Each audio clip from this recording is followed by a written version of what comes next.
Let's talk about the issue of sin in our life. Every human's born with it. Every person struggles with it. There's been no pristine people except for Jesus on this earth. And I've come to understand that there are really two things going on. There's what I call the sin problem, and then there's what I call sins. The sin problem, think of your mind as an avocado. We'll cut the avocado open, we'll pull it apart, and you see the green part, and then you see that big brown seed on the inside. I think of that big brown seed as my subconscious. The best way I know how to describe a subconscious, it's probably what's going on when you're dreaming at night. It also controls your heartbeat, your breathing, regulates your blood pressure, handles your vision, your motor controls. You do all these things without thinking about it, without being conscious of it. Your subconscious is taking care of all that. I also believe that's where the Holy Spirit lives, if He's invited in. And it's also where our sinful nature is. Everybody is born with a sinful nature. What does that mean? A sinful nature is the hardwiring that we have that does not want to go along with anything of God. Whatever He says, we don't want it. He says black, we think white. He says white, we think black. He wants us to come closer to Him, we want to run away.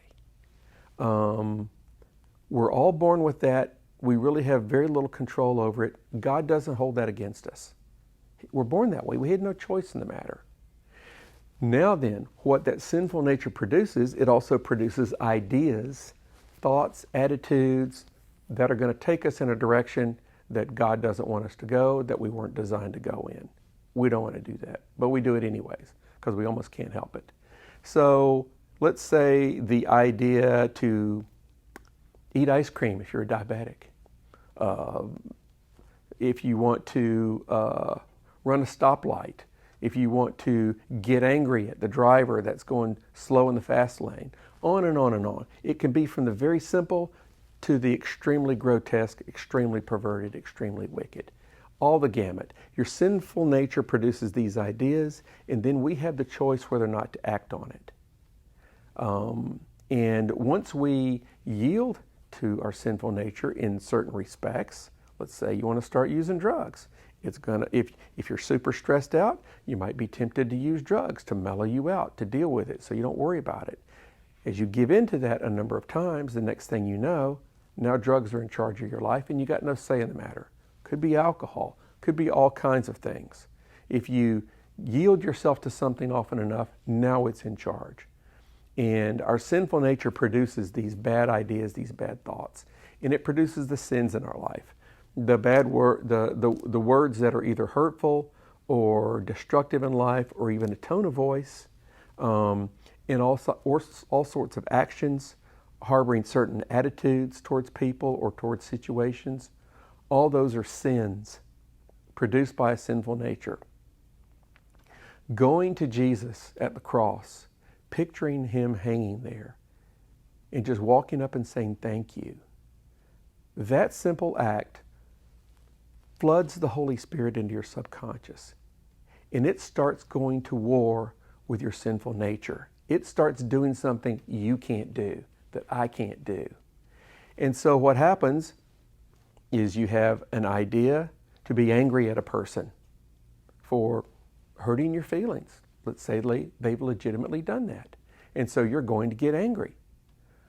So the anger starts producing itself, and you start winding up with that anger. You kind of agree with it, and all of a sudden, you stop, you pause, and you go, oh man, I'm getting angry at so-and-so.